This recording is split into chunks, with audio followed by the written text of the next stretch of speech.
How's it going, everybody? This is Catfish on Ice with your hosts, Chad Minton and Max Greenberg, reacting to another Predators win. Cheers to the Predators. Yeah. They get back to their winning ways. Max, how you doing tonight, man? Not too bad, not too bad. Just a night, and the good night that the Preds won, it always makes things better, you know? Oh, it's way better opening these episodes up after a win. Definitely. We're going to really break down how this game went. The Preds beat the Flyers again, so they sweep the season series against the Flyers. They win on the road at Philly, a huge response win after what happened against the Canucks, a team that kind of owns them, that kind of has their number. At least this year. Luckily, we don't have to face the Canucks again for at least the playoffs if we make it that far. But we won't go that far. But yes, So the Predators get a 4-2 win over the Flyers. They're back in the win column. I say this all the time. The mark of a good team is a team that can turn the page quickly after a really ugly loss. And I know that the Flyers aren't the Canucks, but still, you got to flip the page quick and you got to get back on the winning track. That's what they did. So big win there in that regard. We're going to break it down further. Some of the standout players from the game. How did that game unfold? What were the big storylines from the game? So we'll get into that. It is our Christmas/holiday episode. This is our last episode before Christmas. We hope everyone's having a good holiday season. This year has completely flown by. I know people throw that around all the time. It has. But it really has flown by. I feel like I was just celebrating New Year's Eve. I feel like I was just celebrating New Year's Eve and bringing in 2023. And we're already to Christmas again. No, like it really, and I feel like I say this every year, like when I was in college, especially when I was a senior, it really feels like since COVID happened that things have gone by faster and faster and faster. But 2023 especially feels like it's just been like that. Oh, yeah. It's just flown by. Even this hockey season's flying by, for real. So we got some comments coming in. Shashka Tiger, one of our good friends of the show, says, "Hi, guys. Merry Christmas. Merry Christmas to you as well." Mike Twitter jumps in and says, "Woo." Guessing that's because of the game that we just witnessed against the Flyers, because it was a little to be in here for another episode. I mean, who was not excited? And it was episode? Hey, that game was a little in doubt for a little bit there going into the second period, but we'll talk about it more. But since this is our holiday edition, we want to give it a little Christmas flavor here on this Thursday before Christmas, and we're gonna come up with hockey gift ideas for certain Predators players. It has to be hockey related. It has to be in relation to the season we're watching right now, what we want to gift to these players on the Predators right now, or coaches. You can throw coaches in there as well. So that will be fun. Max has got a few. I've got a few. We will share those gift ideas for our beloved Predators players in that segment. Want to shift our focus a little bit going into 2024. Who are some players we're worried about? Who are some players that we think, we need them to step up their game maybe a little bit down the stretch and down the grind of the season, because things are going to get tougher. Injuries are going to happen, unfortunately, coming up here very soon. It just always happens. Once you get into January, February, and March, guys start getting tired. It is what it is. You're going to need certain guys to step up. So we'll get into that as well. Also want to pick Max's brain on this one. How do we feel now that we're over 30 games into the Andrew Brunette era? How do we feel about how Andrew Brunette is coaching this team as far as handling certain players and lineups? And more importantly, how do we like how Andrew Brunette's handling the younger players on the team? Because that's really the delicate thing that we were hoping for. We're going to really discuss that as well, because I think personally he's done a pretty good job so far, but we'll dive into it. And then finally, we are going to give some of our teams that we would like to see to win the Stanley Cup, if it obviously can't be the Predators. I mean, magical things can happen, but if it can't be the Predators, I got a couple teams that I would be very happy to see win the Stanley Cup this year. Chad, you're muted. Chad, you're muted. Myself over here. You can hear me now? Yep, I can hear you now. All right. So then what else we got in store here? We got a lot of stuff here. We got a lot of quick bang topics tonight. Oh, sent a poll out through the Pred Lines account. There's been a bunch of polls out there that we got to discuss. There was one that Jay Fresh sent out there as well that was pretty interesting about the top 3 teams that each fan base dislikes. We'll break down that list. I don't know if you saw that, Max. I did not see that one. It was pretty good. So we'll break down who the Preds' top 3 teams, according to his poll, their most hated teams, top 3. And then we will kind of break down the poll that we sent out not too long ago, because I really want to break down the responses on that. And it's regarding the banner jokes that the Preds fans still receive. But there is a certain historic NBA team that just did the same damn thing, only worse. So we'll break down that poll question that I sent out. I'll go ahead and tell you right now what that poll question was. Would you be okay if the Preds had a banner ceremony for winning an in-season tournament just like the Lakers just did in the NBA? So the NBA had an in-season tournament. It really boosted their ratings. I thought it was a good idea, a cool idea. Yep. But the Lakers won the in-season tournament for the NBA and had this huge ceremony, raised a banner for it, like the whole 9 yards on it. And the team, they're like 15-12 on the season or something, very mediocre overall record. That's way worse to me than the Preds raising a banner about winning the Western Conference Championship over the course of a regular season and a playoff run. You know, I did a little bit. I'll just kind of talk about it a little now. So I did a little bit of research, mainly consultation. My good friend Anderson Keithling. If you're watching this, I mentioned your name. He's probably the biggest NBA fan that I know, and the few things he said about it were every Lakers player got $500K for winning it all, which to these guys is kind of pocket change. But I mean, that's $500,000 right there. But he said the reason the banner was put up was they want to make it seem legit so that teams keep trying on year in and year out. And they said it was a huge success. And he said it was, in years, the highest ratings for NBA games ever in November and December. So, I mean, if it's to keep it going and if it was a good success, then, I mean, that definitely has some significance. But, I mean, it does kind of look weird to raise a banner for a regular season tournament that's going to have no significance come playoff time. Yeah, I get it. And it was a great idea for the NBA, for sure. I mean, it is a brilliant idea because it was exciting. And I liked how they did it. Like every weekend was when they had the in-season tournament games.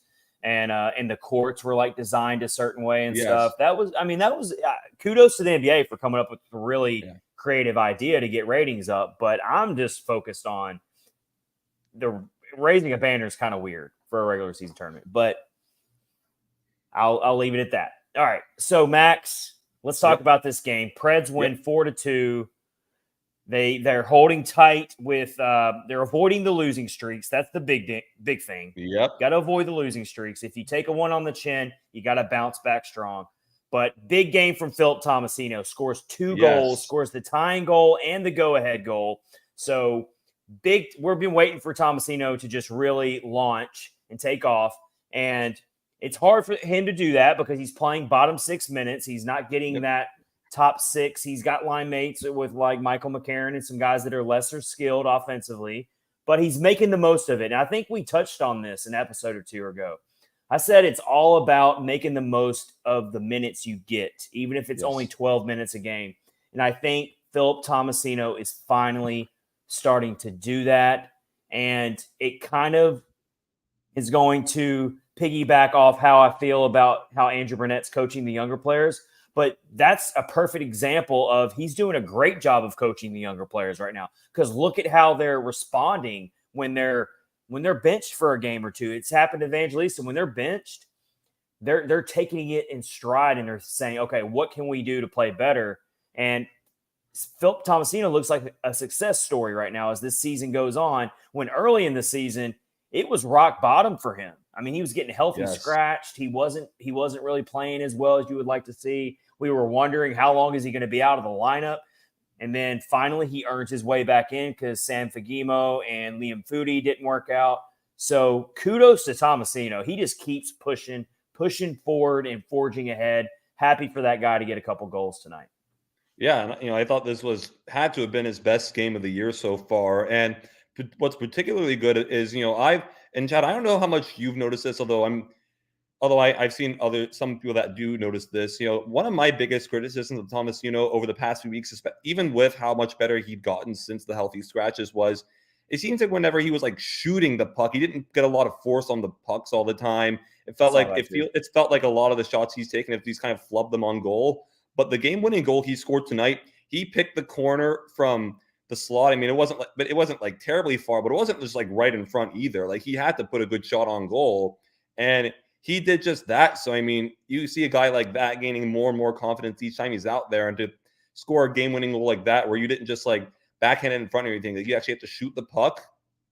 That's got to be just another thing, like I say, building that confidence for a younger player like him, who you need to have that going forward. For sure. Yeah, and he's such an X factor for this team. If he starts really seeing the puck well and taking those big time shots and moving better with the puck and doing what we know he has the talent to do, then that's just another added wrinkle to this Preds offense. Yeah. I mean, you're seeing a game where Ryan O'Reilly didn't make a huge impact. Philip Forsberg didn't score a goal in this game, although he did have 5 shots on goal. But you see other guys coming in and making an impact when it comes to scoring goals. And that's just the mark of another team that's really playing well as a cohesive unit right now. So you see Gus Nyquist gets a goal tonight, Tomasino scores twice, and Cole Smith adds another goal. So you're seeing shorthanded goal at that. Yes, you're seeing contributions everywhere. It doesn't have to always be Philip Forsberg and Ryan O'Reilly. It doesn't even have to be Roman Josi or I mean, it's coming from everywhere. Yep. That's a sign of a system that is working.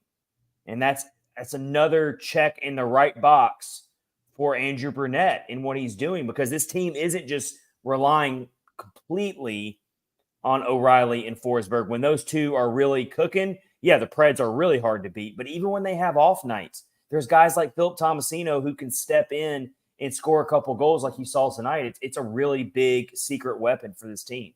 Yeah. And, for me personally, kind of going off, and I'm sure maybe I'm getting a little ahead of myself on, unless we're kind of talking about right here. But, as far as, how I believe, Brunette's coaching these players, I'm a little critical sometimes of decisions to, bench certain players for games. For example, Cody Glass and Juuso Parssinen were healthy scratches tonight. And Parsonen's one of those players where I'm like, okay, you got to find a spot for him sooner rather than later. But they're responding well to the benchings. And I will say, especially on the defense, one of the main complaints for Brunette, for some people, including myself a little bit, was continuing to scratch Dante Fabro. But it's not like he has easy decisions. Like, he even admitted the other day publicly, like saying how easy is it to kind of sort out the situation on defense with so many guys. And he literally said, clear as mud. Like, it's hard because there's so many guys there. And, like it or not, with guys like Luke Shen, who aren't really good, we've said some things about him, and a lot of people in the Preds fan base have been rightfully critical of him. But when you got a guy making $3 million for 3 years each year, it's hard to just scratch him. I mean, Brunette, he's got some tough decisions to make, and I don't love that Fabro's out of the lineup, and I wish he'd find a spot for Parssinen. And I wish the lines weren't different all the time. I mean, but but they're responding well, and it's not like every decision he has is easy. We got a really good comment here on Facebook from Joel Schenker. Thank you for jumping in the live episode, Joel. He says, when the game doesn't go their way, this team doesn't fold like they did last year. That is hitting the nail right on the head there. Mm-hmm. Yeah. And they can score their way out of games. And let's keep it in perspective. Thank you for the comment, Joel. So to kind of go off of that, you're going to have off nights. And I saw some people freaking out and getting really upset about how the Preds got beat again by the Canucks. And it was a really hard game to watch. I did watch it from start to finish. And, as much as I wanted to turn that game off because it was just so frustrating, it was so hard to deal with, I'm like, no, I'm going to stick with this game until the bitter end here. And it was a really hard game to watch for the Predators. But I went to the game. You're going to have those.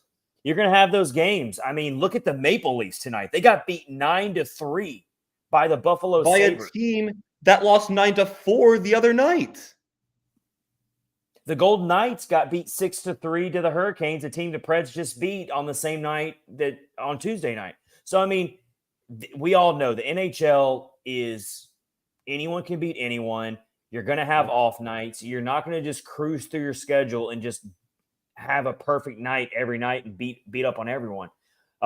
So, I mean, yeah, it was a really hard game to watch, but I wanted to really see how they responded and played against the Flyers tonight. And I was semi-worried that they were going to let it spill over into this game against the Flyers tonight.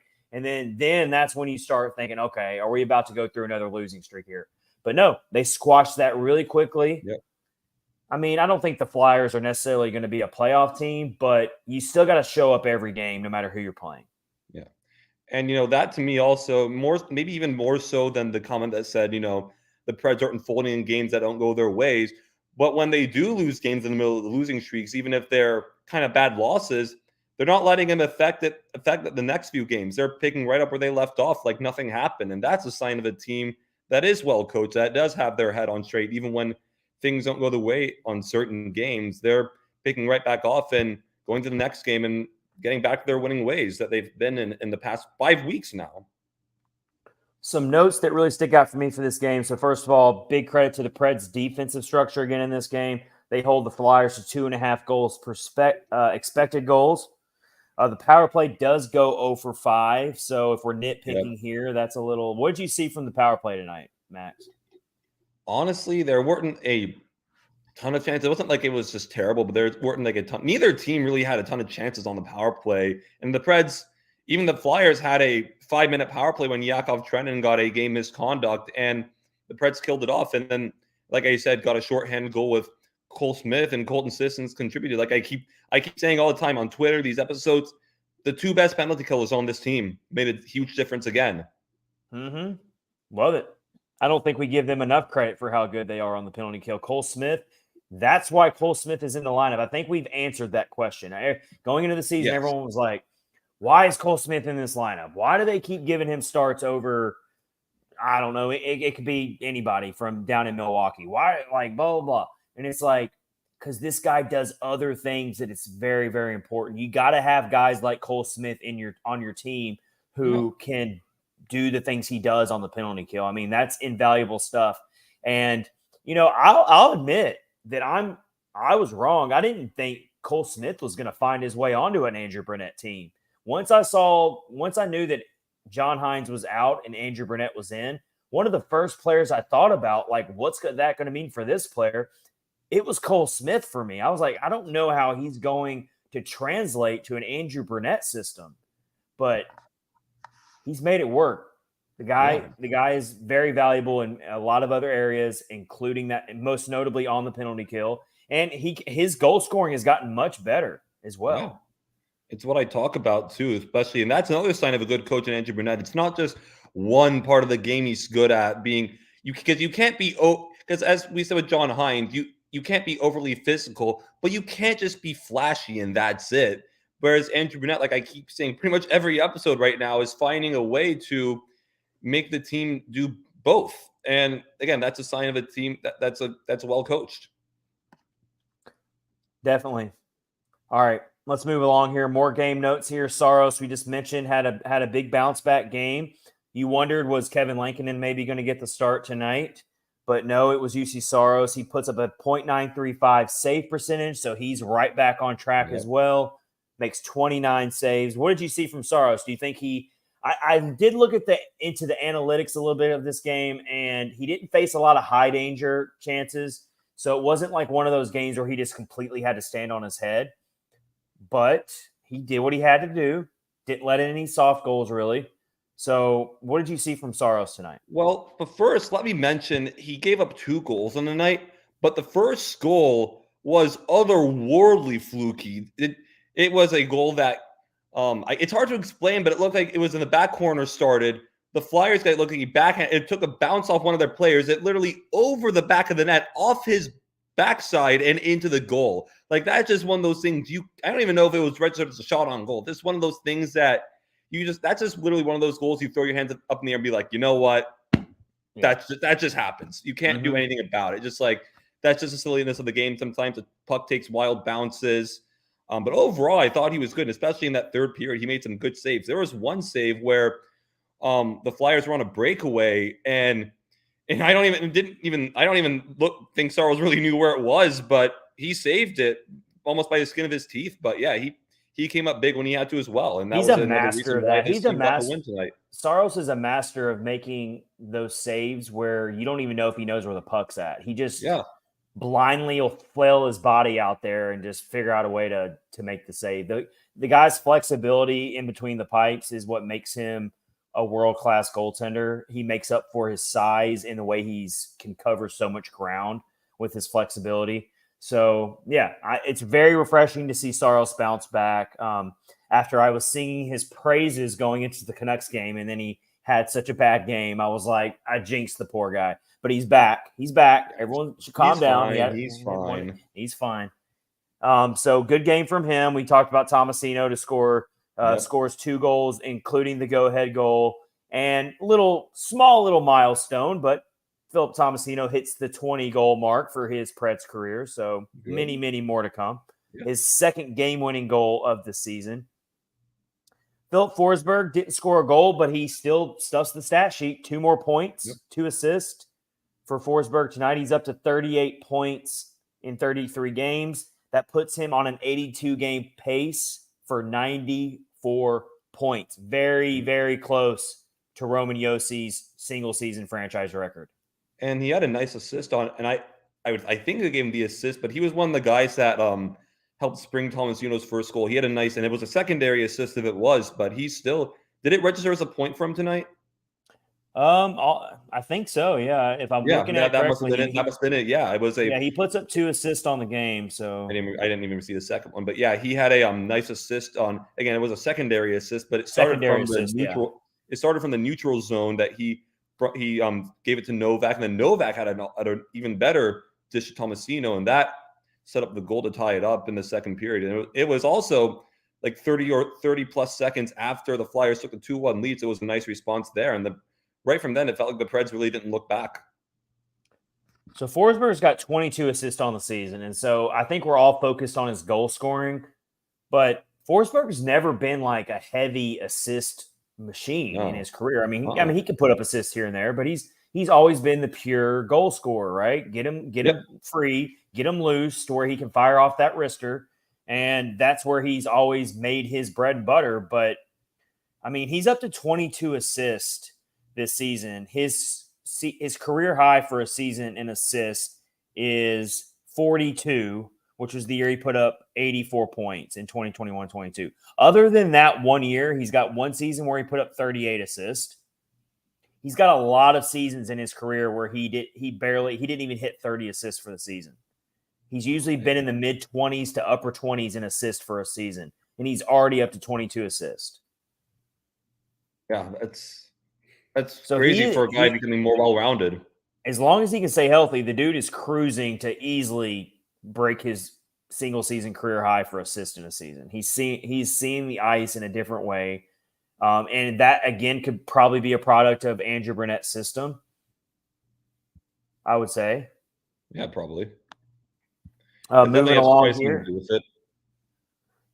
here, Colton Sissons. We just got a really good comment, again, from Joel, our new listener and viewer on Facebook.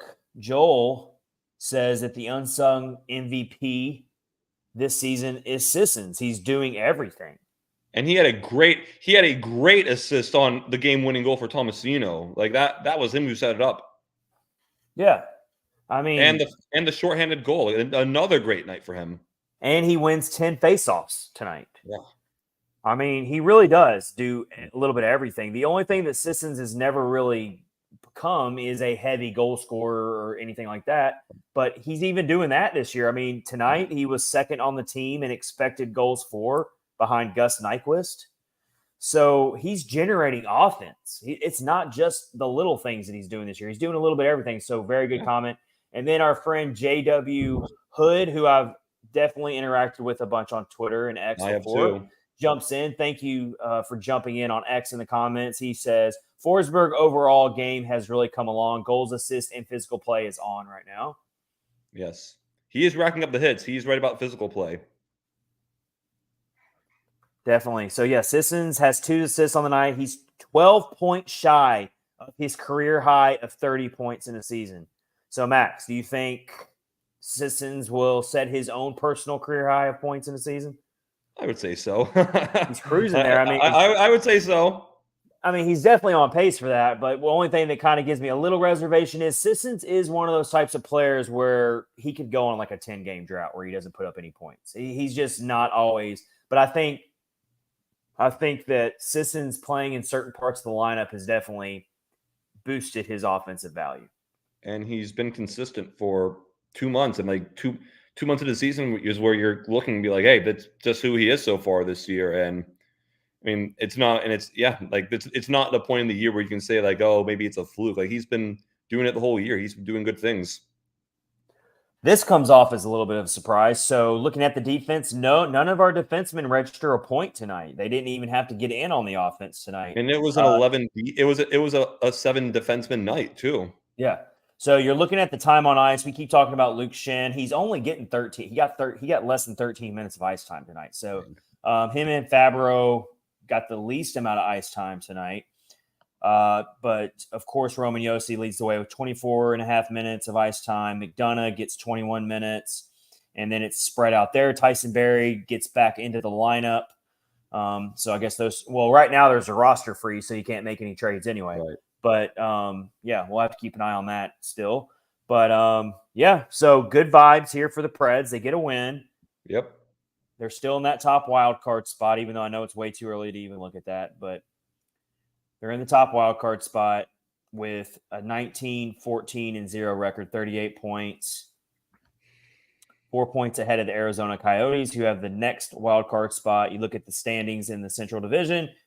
Stars have just taken first place. They're at 42 points. Winnipeg 41, Colorado 40, and then of course the Predators are at 38. So they're right there.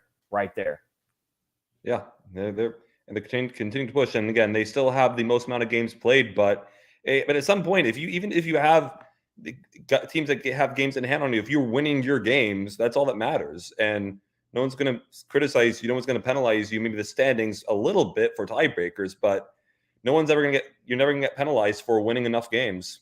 Well, getting these regulation plus overtime wins are really big as well. Yes. They're not having to rely on getting overtime points like in losses. They're winning their games in these situations instead of having to take a loss in overtime and only getting a point, which can definitely make a huge difference in the tiebreakers. Yeah, I mean, and that matters. Like getting regulation overtime wins, that's going to matter in the standings later on, and not having games go to shootouts. So, because if you look at the tiebreaking procedure, the first tiebreaker after you get past the fewer number of games played, the first tiebreaker is regulation is the greater number of games won, including games won in overtime. So it's your regulation wins. That is your number one tiebreaker in the standings. So as the Predators build up more regulation wins, it could end up being a huge difference maker once a tiebreaker may come up. Absolutely. Yeah. Lindsay, I'm playing Lindsay in fantasy hockey this week in the Catfish and Ice Fantasy Hockey League.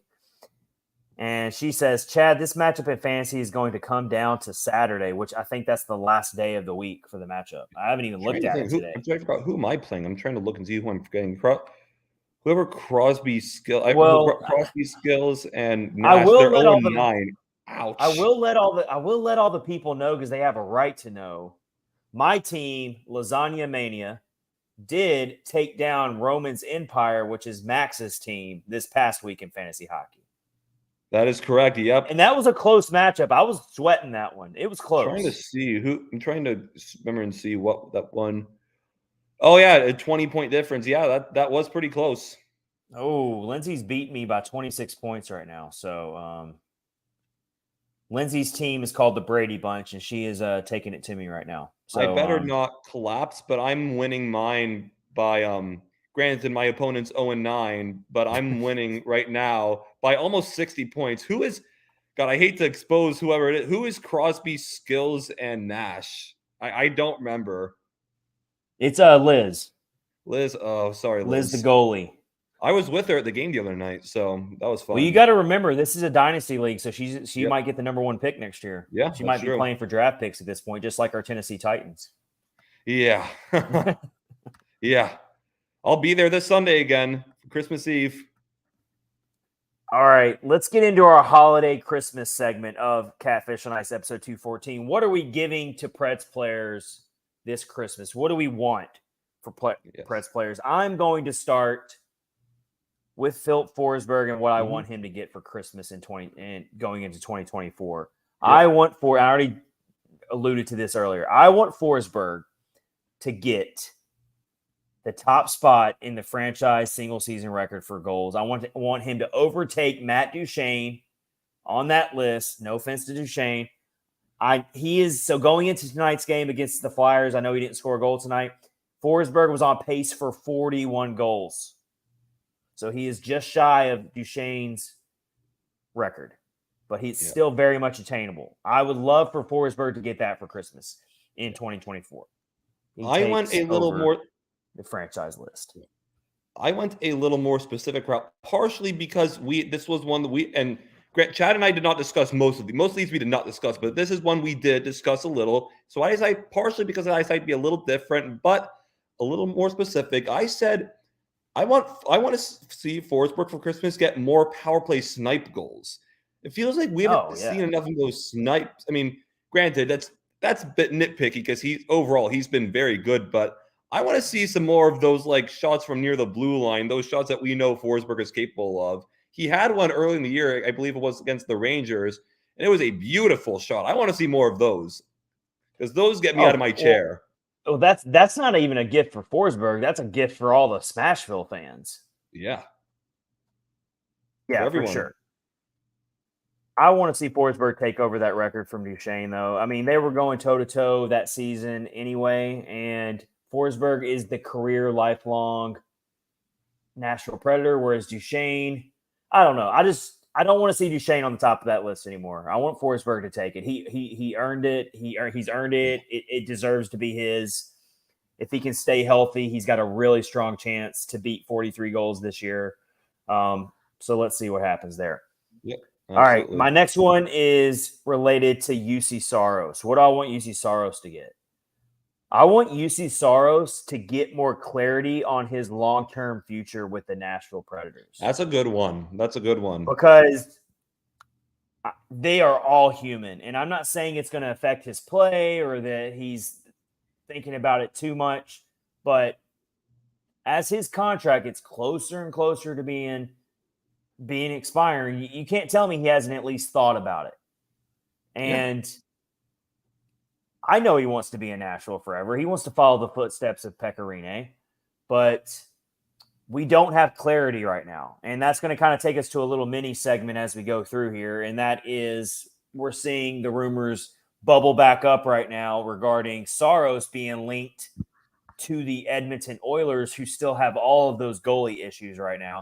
I mean, the Oilers could seriously be one of the top Stanley Cup contenders if they got if they were to get UC Saros.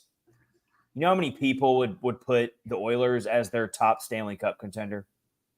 I mean, that's if the Preds wouldn't demand McDavid in return. Only joking. Yeah, well, that's not going to happen.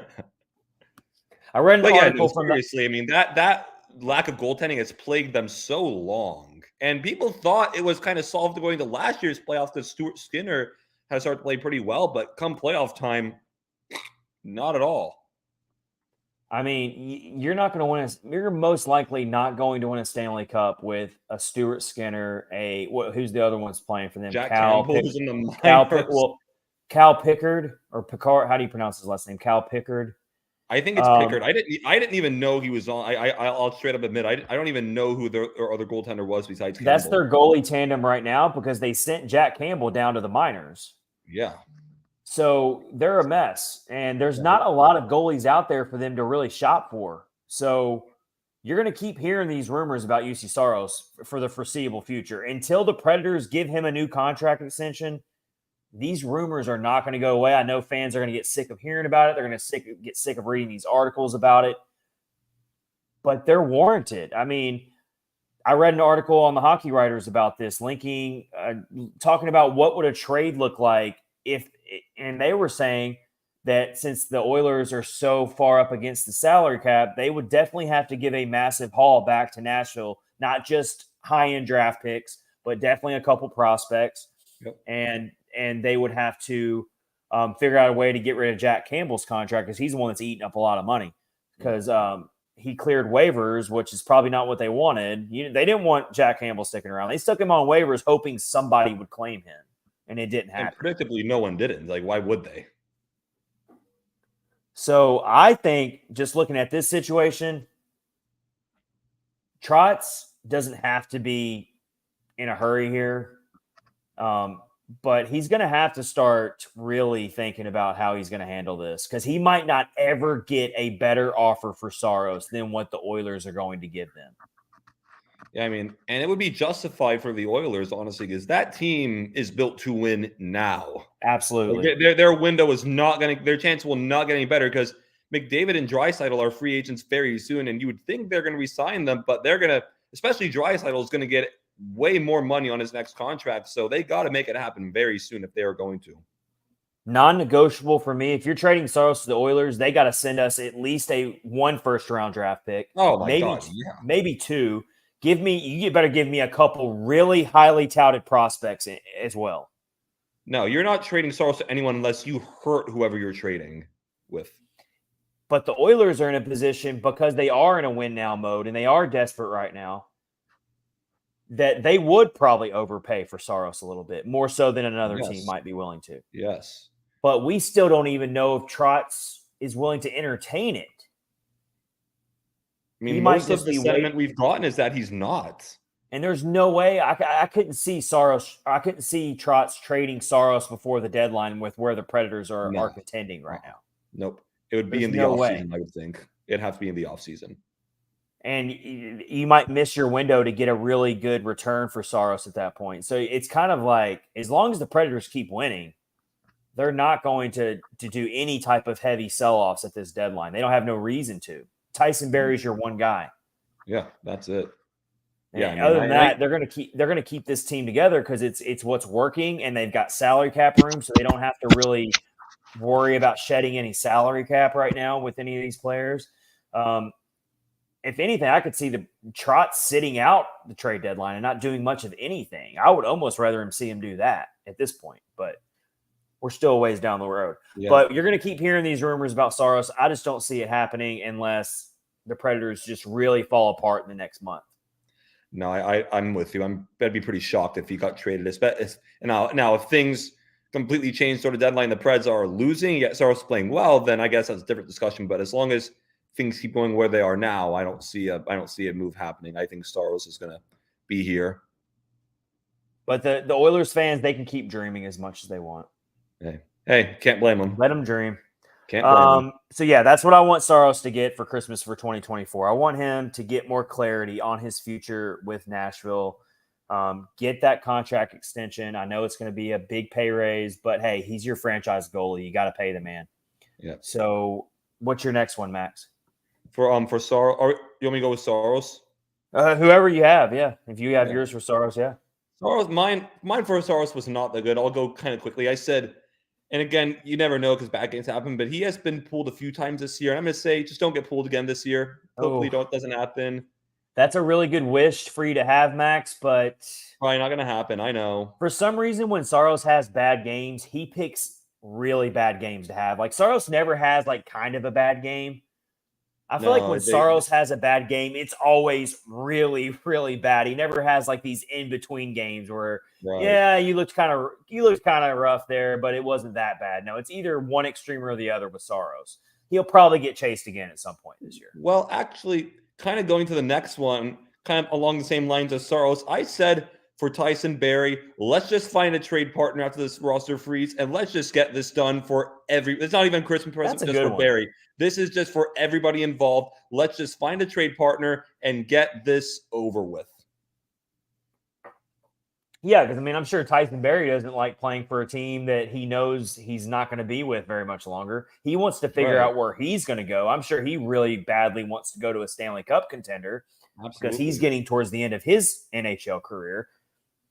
I'm sure he really doesn't want to get traded to a team like the Blackhawks or anything like that, but he definitely doesn't want to keep playing in this limbo, in this gray area for a franchise that he knows he's not part of the long-term plans anyway. So that'd be a great gift for Tyson Barrie. And it would be a good gift for the Preds franchise too, because they could make more space to get up Spencer Stastny, which is what I really want. Absolutely. Yeah. And pretty much like a lot of times I'm on Twitter, I'll be posting what I like lineup projections, what I want to see from the team. And still every lineup projection I have pretty much has Spencer Stastny in there. Like I just can't, my commitment to putting Stastny in that lineup, pretty much everyone else is pretty much undeterred. Yeah. Oh yeah. Stastny is a perfect fit for the way the Predators play. Absolutely. He's got to be in there. He's young. He's part of your future. He's a draft pick of this franchise. You got to get him up there. You got to find a way to get him up there. So that would be good for all parties involved. If you can just, not even worry about what you're going to get in return, just move on from him. Yeah. Yeah, pretty much. Yeah. I've been saying all along, like you're probably not going to get anything good in return for Barrie, and you just have to be okay with that. Yeah. I got a couple more here. Let's move to the head coach. Let's move to Andrew Brunette. Yep. So this is pretty crazy to me, but I kind of knew it was true, but I still wanted to go back and double check to make sure I was correct on this. The Predators have never had a Jack Adams Award winner, which is the NHL's best coach for that year. Never had one. I wasn't certain. I couldn't remember exactly if Barry Trotz had ever won one for the Predators, but he never did. He won the Jack Adams twice in his career, but one was with the Washington Capitals in 2016. The other was with the New York Islanders in 2019. I'm kind of surprised by that Trotz never won the Jack Adams for the Predators, because he coached some really good Preds teams. A couple teams had over 100 points for the season. That kind of surprised me, even though I kind of remembered that was true. That's still kind of surprising. So my gift for Andrew Brunette for 2024 would be that he could be the first head coach in Preds history to win the Jack Adams Award. So for this, and kind of a lot of these Christmas wishes, I kind of took a little different route. Like maybe like for some of them, you could kind of say like, oh, I want these for the players. But some of these I said, I want to see these from the players or coaches, whatever. And for Brunette, this was one of those. And I'm not sure how well you've noticed this, but I noticed this, especially at the game the other night. And I was talking to Liz during the game, and she says she noticed the same thing. The Preds this year have had a slightly alarming amount of too many men on the ice penalties. I don't know if you've seen that a ton. That's one area where I'm kind of critical, and I want Brunette and this team to kind of figure that out, because that can't happen. Like even with a first-year head coach for this team, you got to have that under control. You can't be messing up these line changes. You got to just make sure you keep your men on 5 men on the ice the whole time. Like you can't. That's not something you can be careless with. I mean, it's going to happen every now and then, but it can't become a trend. And unfortunately, it does look like it's become a trend a little bit for this team. Some of that might have to do with the youth. Some of that might have to do with there's just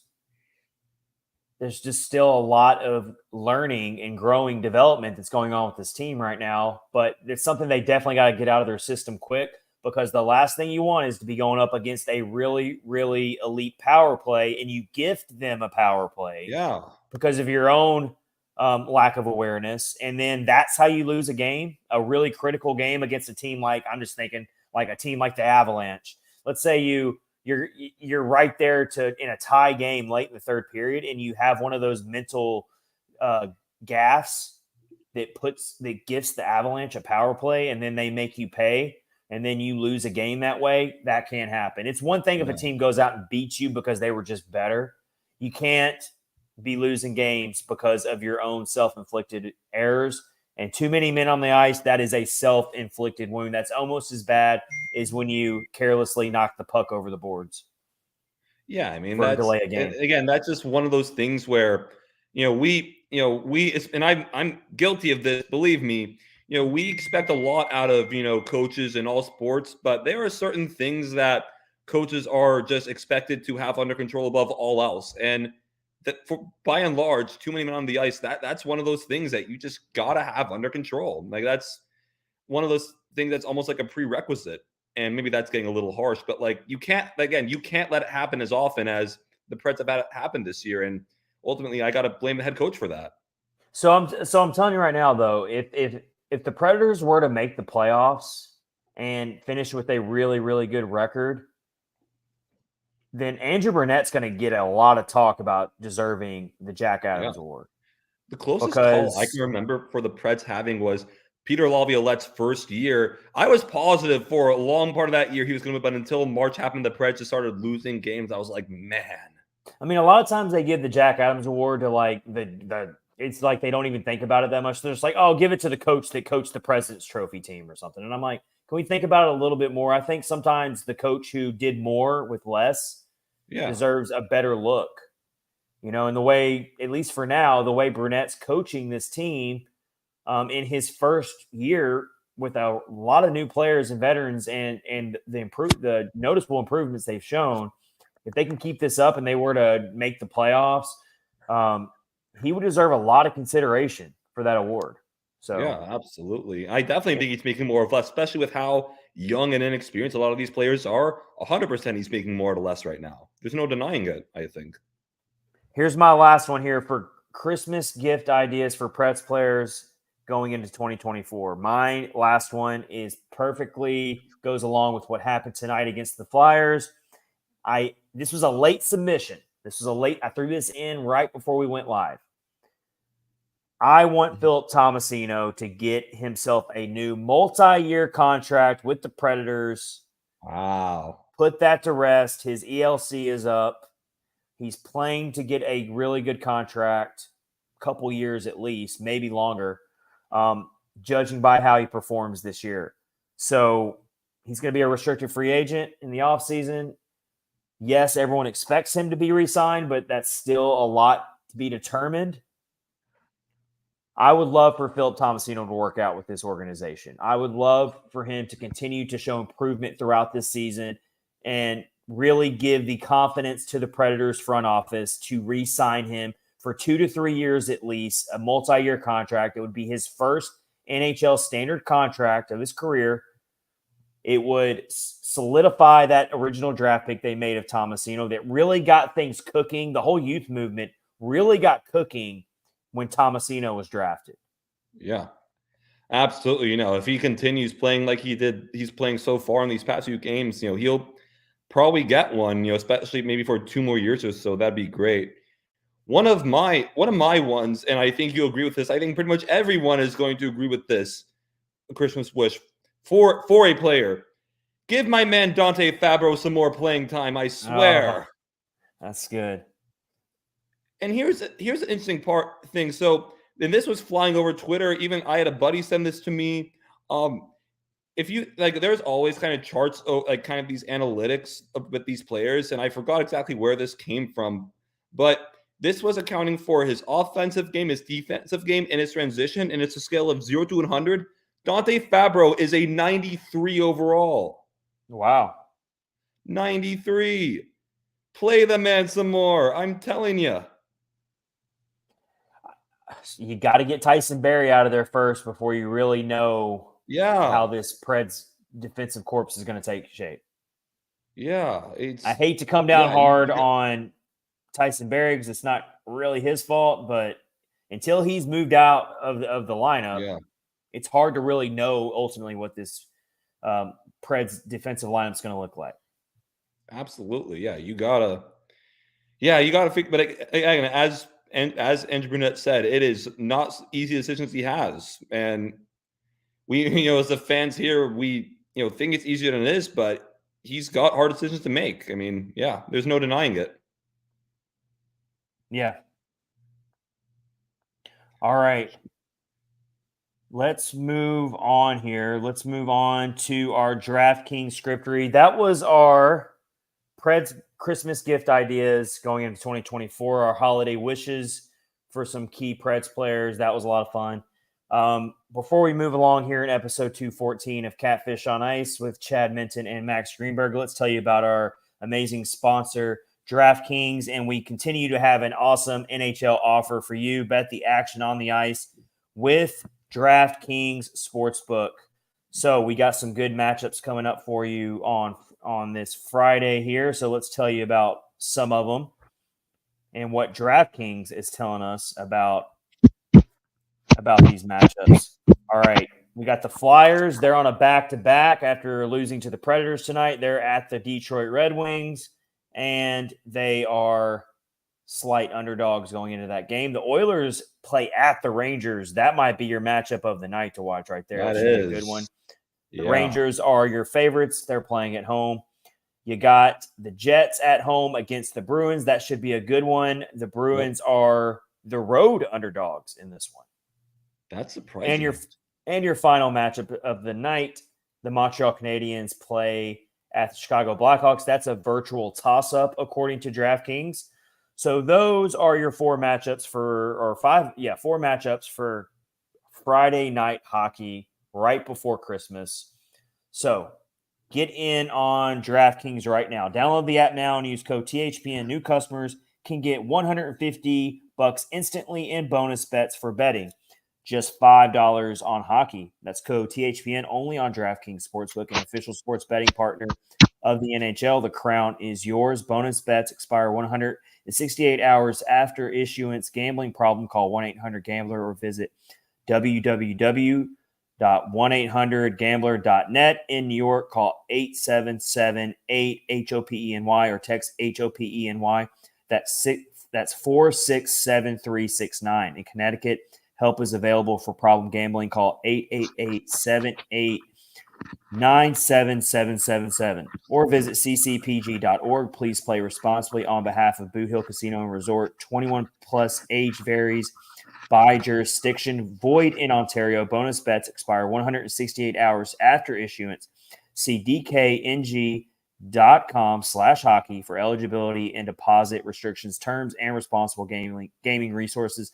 NHL and the NHL Shield are registered trademarks of the National Hockey League. Copyright NHL 2023. All rights reserved. All right. So we're being positive about a lot of these players with those gift ideas. Let's shift to the negative. Who are we worried about going in to 2024? I think the most obvious choice that a lot of people are going to say in this scenario is our guy, Cody Glass. Yeah, and that was going to be my Christmas gift for him. Just stay healthy first and foremost. Even not last night, obviously, but a few nights ago, in the game against the Washington Capitals, towards the end of the game, he was kind of tackled on the ice. It looked like a dirty play, honestly, and he looked a bit shaken. Luckily, nothing was serious, but man, he just hasn't really gotten much going. And yeah, the injuries are affecting it, but one way or another, you gotta get it going. I mean, yeah, I don't know really what else to say there, but again, it really all starts with just staying healthy and stacking a few games together. But yeah, it's however you slice it, it's not been a good year for Cody Glass. He scored a goal in garbage time against the Canucks. Yep. But he's only got 2 points in 14 games this year, and I realize that is a little skewed because he has battled with two injuries that put him on injured reserve, and he's still trying to work his way back into the lineup. He never really got to get comfortable in Andrew Brunette's system like all these other players have had time to do. So it shouldn't be too much of a shock, but you definitely want to see him start really taking some form and start making some things happen in the next month or two, because he's important. He's a true prototypical center, and the Preds need him for the future. Thank God they got Ryan O'Reilly out there making things happen. And you got Novak out there who can make things happen at center, but you really, really need Cody Glass to break out of this slump eventually. You do. Yeah, you can only use the injury excuse for so long. You gotta some point, and one thing, that ultimately comes down to, it's something I've started to kind of, in the past just over and over as I've watched sports, I've just kind of realized, the reality factor is if great players are great players, they're going to put it together no matter what. And you can, for Glass, of course, we're going to give him the benefit of the doubt for a little bit. But if things don't turn around in like a month or two, like you said, then you really got to start thinking, okay, this is not good. Yeah, so that's an easy choice to be worried about is Cody Glass. Yeah. We'll see. We'll see. Another player. I mean, it's really hard to find weak links with this team. I will say that. But I'm not really worried about the player's play, but I am worried about it if this is this player's last year with the Nashville Predators, and that is Yakov Trenin. I don't see how the Predators are going to be able to re-sign all of their free agents. No, they're Next not. offseason. They're not going to be able to re-sign everybody. So, especially if you got a Saros a contract extension being in the works right now. So, as much as it could be a situation where the Predators don't want to lose Yakov Trenin, but they might lose him. They might not be able to pay Yakov Trenin and what he wants in the offseason as an unrestricted free agent in 2024. So I'm worried about this could be the last go-around, the last few months that I see Yakov Trenin in a Preds uniform. And I mean, you never know what's going to happen because, I guess you don't know who's going to be signed and all that, but I think it will be, to be totally honest with you. I mean, it's hard to, you're going to lose some players just for nothing. That's kind of how the sport goes. And for a guy like Yakov Trenin is a guy who's played well. And he's a great role player, but we go back to what Barry Trotz said. He's always saying, look, I can get bottom six guys pretty much anywhere. And, Yakov Trenin, he'll find a team and he deserves to be in the league. But I mean, when you got all these, younger guys in the lineup who need to get spots, Juuso Parson was another guy I was thinking I kind of mentioned earlier, a guy you need to really find a spot for, going forward. And again, you just can't keep everyone. And, Trenin is one of those guys, unfortunately, might end up being collateral damage. And we haven't really touched on it much, but Yakov Trenin could be a trade on the trade block. Sure. Coming up at the deadline. There's a lot of teams out there. There's a lot of teams out there who would show interest in adding a Yakov Trenin to their playoff roster. Yeah. And, this is hypothetical, but especially come 2 months from now, if we got a guy like, I don't know, Joachim Kemmel, who's ready to get his chance at the NHL level, then that's one other guy you got to get out of the lineup. And why? And if Kemmel comes in and starts playing really well, you got to free up a spot. Why wouldn't you try and get an asset or two for Trenin? Yeah. Yeah, it could be. I see it going to be very difficult. I could definitely see Yakov Trenin being the odd man out and even being traded at the 2024 deadline. But if nothing else, I don't know how he gets another contract with Nashville because he's going to deserve a little bit of a pay raise. And I don't know if the Predators are going to be willing to budge on that. And there's going to be other teams out there who will be willing to pay Trenin in the offseason. And not trying to trash Trenin, not at all, but just by virtue of the Pred situation, I don't know if they really should. It's going to be tough. Yep. It's low-hanging fruit, but everyone's worried about Luke Schenn and that contract. I think everyone's just kind of ready to admit that was just a failure and move on. I don't know. Yeah, definitely worried about that. Every time he has the puck and he's trying to exit the zone, he just looks so slow. He looks like he's moving in quicksand. I just hold my breath every time he's getting pressured for the puck and he's trying to get out of the zone, and I'm just like, here comes a turnover. Here comes the meme from The Office where it's Steve Carell just like, yeah, that's how I feel. Me every time Luke Schenn gets the puck. I'm like, oh my God, what's gonna happen? The only thing Schenn has going for him is he's such a big body that sometimes it's hard for people to bully him off the puck. But yeah, my God, it's just really hard to watch trying to get him out of the zone. And just from the fact alone that, as we talk about, Andrew Brunette's system is one where you got to be able to skate 200 feet, and Schenn is not an effective skater, and that's not.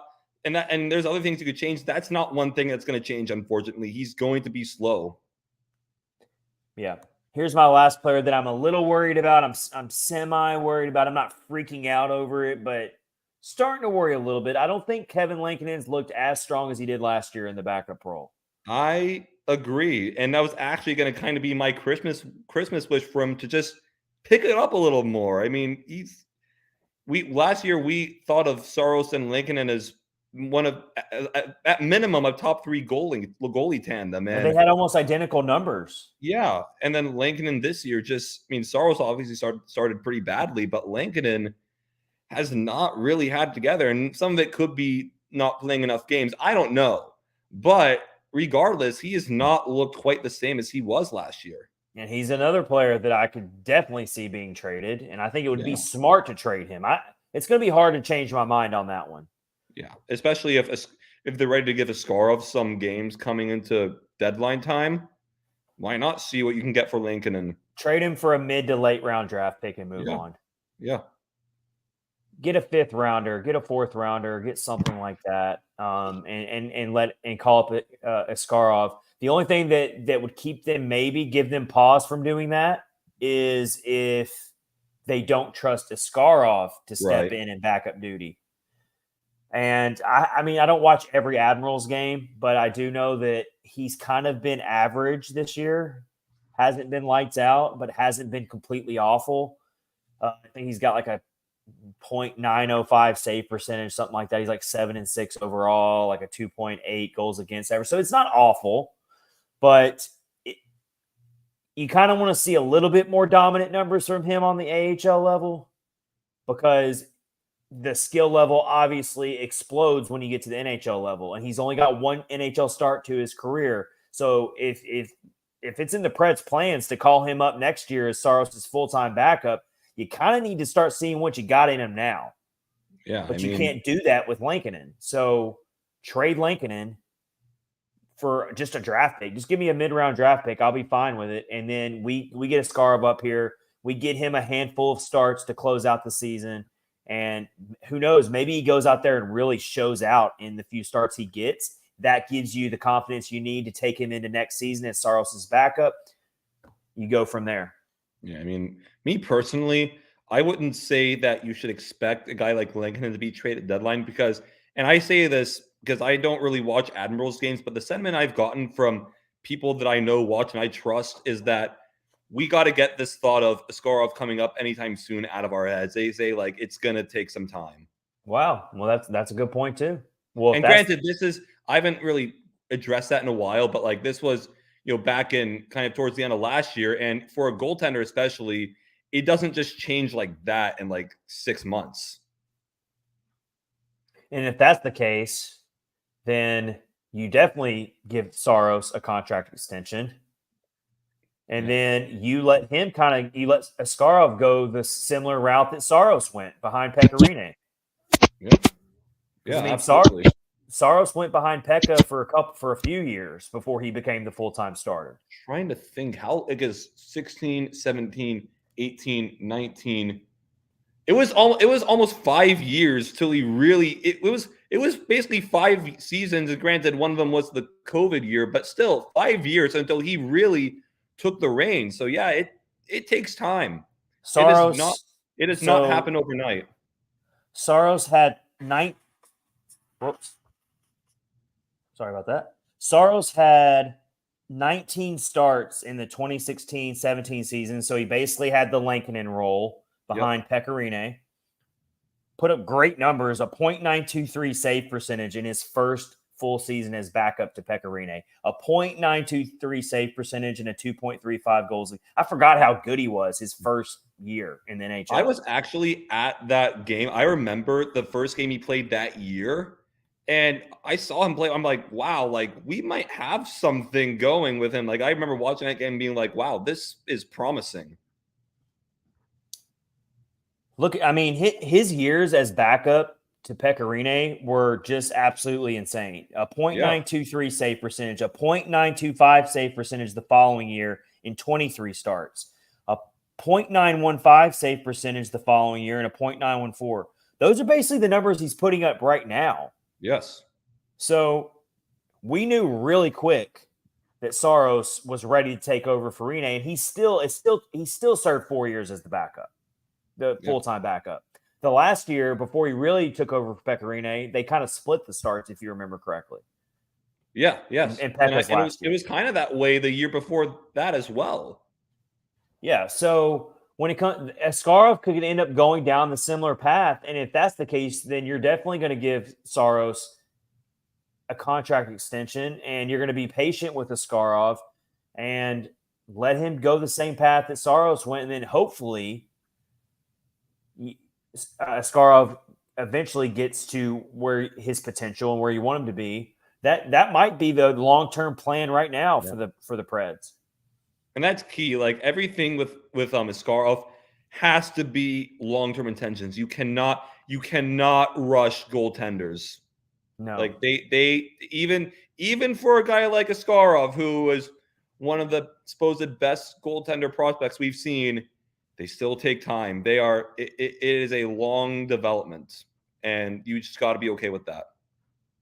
Got another commenter from Facebook right now. Heard a rumor that Catfish are signing Ice Wallocom from Czech team Sparta. What do you make of that, Max? I don't really know what he means by that. I'll be very honest. Let me read this again. Heard a rumor that Catfish are signing Ice Wallocom from Czech team Sparta. I assume he's talking about us. Thanks for the comment, James. We appreciate it from Facebook. Yeah. All right. All right. So that's who we're worried about. Let's get to that. Let's get to our Stanley Cup teams that we would like to see win the Stanley Cup if it's not the Predators in 2024. Who do you got first, Max? I don't know. I'm trying to think because I had a few teams. I don't necessarily know any. Honestly, if you put like a gun to my head right now and say you got to pick one team, I'm going to say the Rangers. Okay. I thought about the Rangers. They're a likable team. I'm going to say the Rangers. I think they're a team that's really done it the right way. They've been complete, and I think that's a team right now who they've been a contender for a few years now, and it seems like it's their time. And again, that there's absolutely no conflict of interest. I even have a few friends who are Rangers fans, so it'd be good to see them celebrate a cup. So yeah, I'd say right now, if I had to pick one team that's not the Preds, I would say the Rangers would be the team I want to see go all the way. I'm going with the Washington Capitals just because it'd be great. It'd be a great story to see Alex Ovechkin win the Stanley Cup. Pretty cool. Other team I would. Oh, sorry, you keep going. I didn't mean to interrupt. No. I mean, not a lot for me to expand on there. It's just I've always respected Ovi and the way he plays, and I mean, yeah, I think it'd be an amazing story for the NHL to see Ovechkin. And the Capitals they're in the top wild card spot right now, but definitely not a Stanley Cup contending team. Right. But if they somehow went on a hot streak and Ovechkin was just showed his old form and was scoring big time goals in the playoffs, I mean, it would just be like a blast from the past to see him dominate the playoffs and hoist the cup. So I'm going Capitals. That'd be a fun story to follow. One other team I was thinking of, and I'm from Preds fans, I might catch some flack for this, and I will say this year they have not been all that great, but I would say another runner-up for me would be the Carolina Hurricanes. No. Oh my gosh. Yeah, I'm saying it. I said it. I'm pretty much alone in the Preds fan base when I say this, but I've always except if you take out that series from a few years ago, like I've actually kind of liked the Canes. It probably plays into look because I went to college in North Carolina, so that kind of helps it a little bit. But I've also had a lot of respect for just how that team plays on the ice. I like Rod Brind'Amour a lot, and he's had a little bit of antics, but I like as a hockey coach, I like him a lot. He's always got his guys dialed in. You like Karen Brind'Amour? At least as a hockey coach, as a pure hockey coach. But again, pretty much everyone, and Chad, you clearly disagree with me. And again, I'll take all the trash from Preds fans. I get it, but I've had a lot of respect for the way that team plays, and I enjoy watching. And again, I enjoy watching Rod Brind'Amour coach that team, and that's a team also that's been contending for a while. I'd like to see them get it done. I would, and again, I'm going to be alone there, but I would say the Hurricanes and Rangers are the teams I would want to see go all the way. All right, my next one is not realistic at all, but I would just love the NHL to lose its mind over it if it happened. I'm going to go Arizona Coyotes because how crazy would it be if they had to host a Stanley Cup final home game in Mullet Arena in a college arena? That would be That would be cool. It'd be cool to see at least. I maybe not cool, but is the right word. But like, it'd be funny. It'd be funny. That's for sure. Plus, you get Connor Ingram element to it. That's Connor a good Ingram, story. That's a good I'm story. so happy for Connor Ingram to find his home in Arizona. And let me tell you, we've already seen him a couple times this year. Arizona Coyotes, they're a fun team to watch. They are. I'm not saying they're going to win the Stanley Cup. It's a very unrealistic expectation, but they are in the second wild card spot right now. And I'm also being a little selfish with this pick because they were my hot take prediction going into the preseason as a team that could surprise everyone and definitely make the playoffs was the Arizona Coyotes. And so far they're proved me right a little bit. They are in the second wild card spot right now. They've made a big jump from last year. So not saying it's going to happen, but it would be both hilarious and one of the best underdog stories ever if the Coyotes somehow made the Stanley Cup. Absolutely. And also another team I would not mind at all seeing go all the way. I would love to see the Panthers, and it's probably not going to happen because the odds are so high. They're so stacked against them. But to see them go back to the finals and get it done, that was a team I was kind of worried about. Like, were they going to be the same this year? They're going to have a lot of changes. Was Sergei Bobrovsky going to be able to play? Because I don't think that team could really win unless Bobrovsky was lights out. But they're sitting firm in a playoff spot right now, and I haven't seen the exact points, but I mean they look like a team that's gonna right now. It looks like they're definitely going to be back in the playoffs.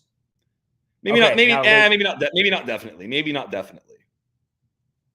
All right, now really quick, let's flip the script and pick one team out of every other team that we for sure as hell do not want to see win the Stanley Cup in 2024.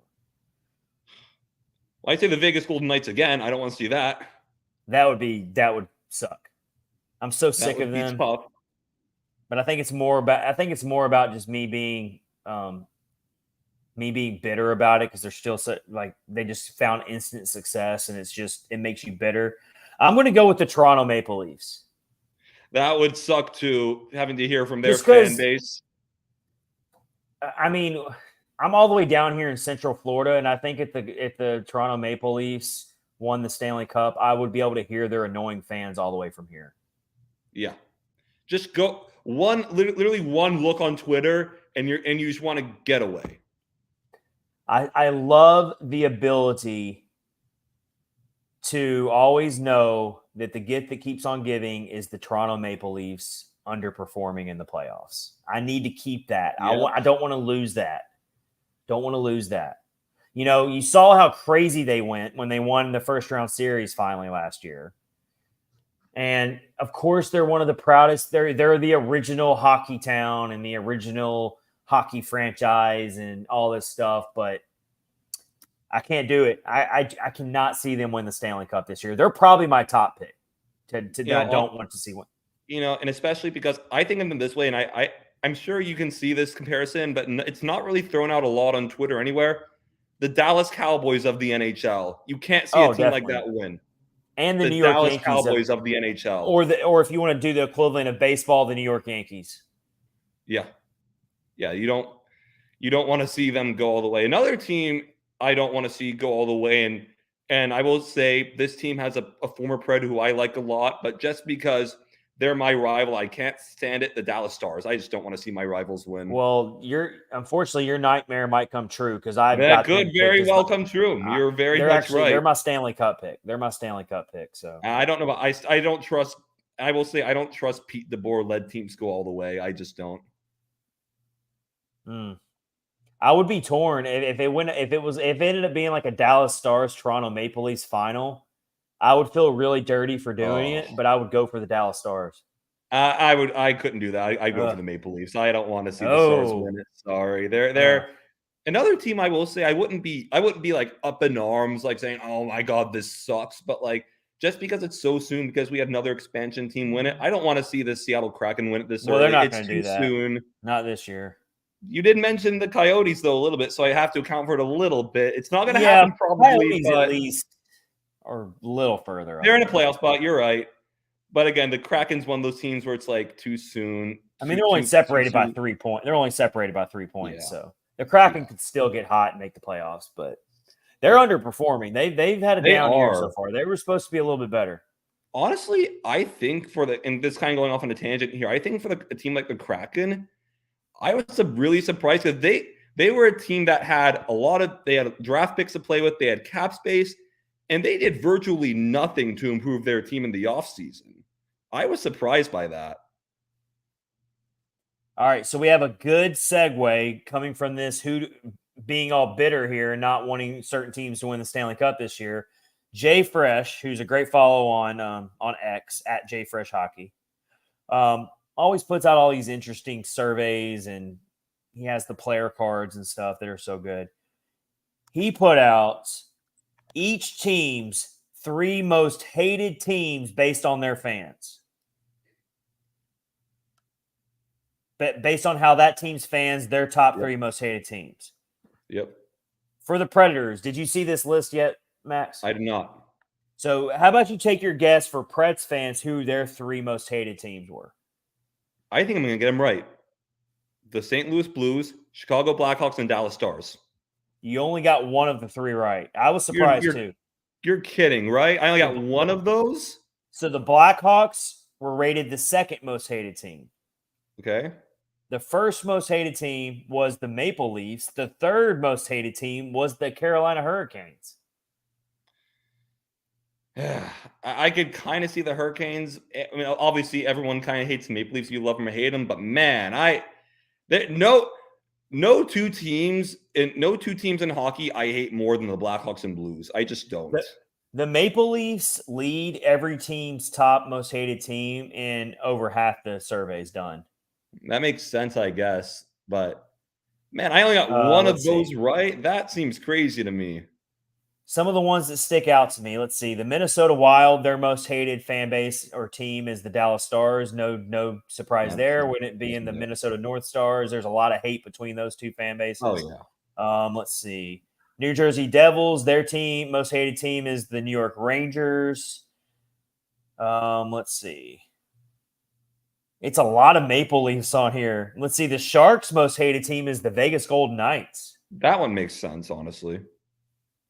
All right, so Toronto gets all this hate, but who's their most hated team by their fans? It's the Ottawa Senators. You know, that does kind of make that up because that's the Battle of Ontario. Here's I don't know how this happened. I don't know if this is a typo or how this is possible. But the Canucks, their 3rd most hated team is the Canucks. That's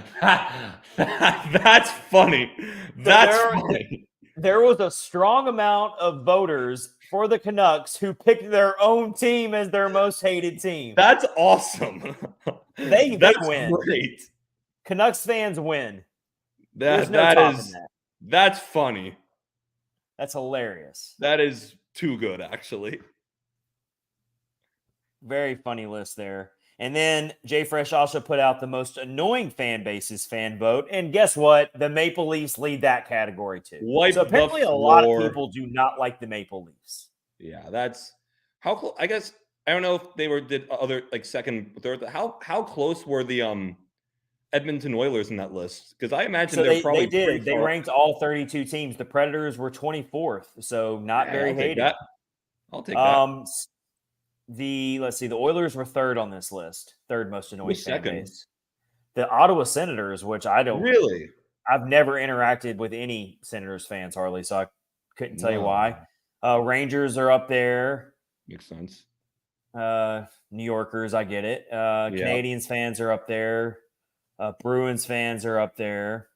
Flyers. I thought Golden Knights fans would be a little higher. They're only 9th, but the least annoying fan base, and it's probably because their poor team sucks so bad right now, and it's sucked for a while. It's the San Jose Sharks. Yeah, and they have been bad for a few years. They have. I remember their last really year of being a contender was 2019, and ever since then, they have been nowhere to be found. Yeah. So, good stuff there. Always love good polls like that. Absolutely. And then let's get to our poll question that we had to close out episode 214 of Catfish on Ice. That was what we said early on in the episode. Would you be embarrassed, or how would you feel if the Preds rose a banner for winning an in-season tournament similar to what the Lakers just did? First of all, do you think that would work for hockey? Let's think about that for a second. it would be a weird look for sure. And just me from being a Preds fan and like knowing there's kind of the stigma related because we're the ones who kind of did it. Looking from, I definitely think it'd be different for us than it'd be another team. Well, but for a second, think about this for a second. What if the NHL copied the NBA with this in-season tournament in like a group play type of setting, almost like the Olympics? So you'd have like a group A, a group B, a group C, and you wouldn't do it with division teams. You would do it with geographical rivals. So like you could put the Canes in a group with the Preds. You could put, Sure. you could do it that way. I think you could definitely do it more geography and not so much Eastern Conference, Western Conference, and divisions. So you could create some new rivalries through that possibly. Yep. I think that'd be fun and cool idea for the NHL. But let's get to the poll question here. The three choices was no, I'd be embarrassed. Sure, that would be cool. Or only if Pekka Rinne was there for the banner ceremony. I'm going to do the fun thing and say if Pekka was there, I'd be good with it. So 59% of the voters said no, they would be embarrassed if the Preds rose a regular season banner. Makes sense. For winning an in-season tournament.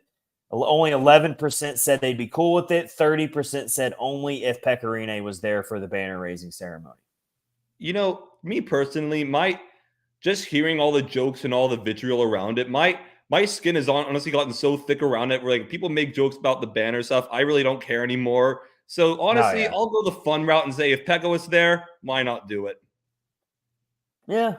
Anytime you get to see Pekka back in Bridgestone Arena. Yeah. And I mean, we might as well embrace the banner jokes at this point. Yeah, honestly.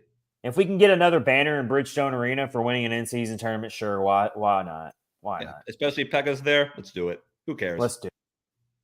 All right, we are signing off here. Last episode before Christmas. We appreciate you all watching episode 214 of Catfish and Ice with Chad Minton and Max Greenberg. Big win for the Predators tonight. They're up to 19-14-0 on the season, still in the top wildcard spot going into the Christmas holiday. And then their next matchup, if I'm not mistaken, is the Dallas Stars. I will be there. Get ready for that one. Our next episode will be sometime after that, and we'll talk about that game. So until then, we hope you have a very Merry Christmas with your families. Enjoy it. We hope you get everything you asked for this year from Santa Claus. And until then, take care, everybody. Stay safe. This has been Chad Minton and Max Greenberg, host of Catfish and Ice Podcast, brought to you by DraftKings and part of the Hockey Podcast Network. Please hit subscribe below if you've watched on YouTube, or hit the like button on Facebook, or give us a follow on X. Take care, everybody. See you guys later.